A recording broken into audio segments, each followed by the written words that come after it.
Pas du tout.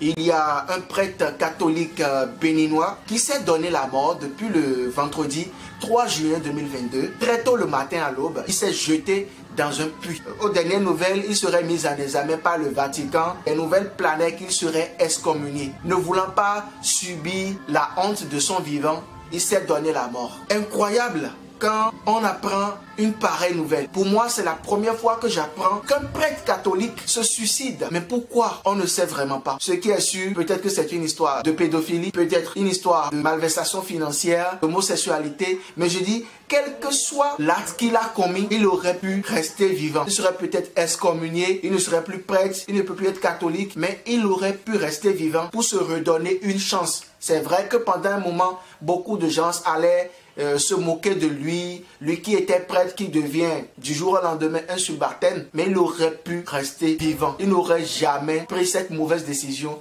de se jeter dans un puits. Incroyable, c'est l'émotion totale en République du Bénin depuis ce vendredi 3 juin 2022. Les sapeurs-pompiers sont venus chercher le corps sans vie et c'est le moment d'attirer notre attention sur la dépression. Vous savez, on est tous les mêmes. Les humains sont tous les mêmes. Peu importe votre profession, les humains sont les mêmes. Nous avons les mêmes ressentiments. Aujourd'hui, nous devons apprendre à moins juger les gens. Parce que beaucoup de personnes traversent des situations incroyables. Et ils ont juste besoin que quelqu'un leur dise « Du courage, ça va aller, je ne te juge pas, je te comprends. » Ils ont juste besoin de quelqu'un qui va les soutenir. Mais aujourd'hui, nous sommes dans un monde où les gens sont tellement préoccupés à médire des autres, à rester dans une situation d'avocat, à juger les autres, se moquer des autres. Et les gens ont peur de s'extérioriser. Et pour des situations même quasiment même banales, on entend aujourd'hui les gens se suicident.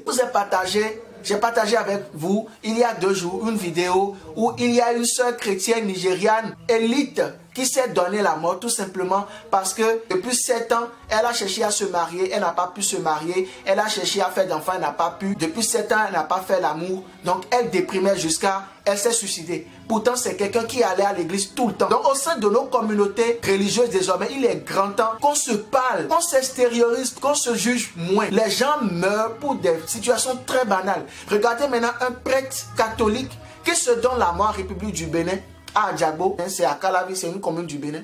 Il est décédé, il s'est jeté dans un puits. Un prêtre catholique. La dépression est une maladie réelle. C'est une maladie de santé mentale qu'on devra prendre désormais au sérieux au sein du corps du Christ. Quelqu'un qui s'est donné la mort ne verra pas Dieu. Ça c'est clair. Parce que le souffle de vie, il est sacré. Tu ne dois pas te ôter la vie. Malheureusement, ce prêtre l'a fait. Et puisque Dieu est extrêmement miséricordieux, nous allons espérer qu'il puisse l'accueillir à sa droite. Nous allons espérer. C'est vraiment triste. Puisse l'âme de ce prêtre reposer en paix.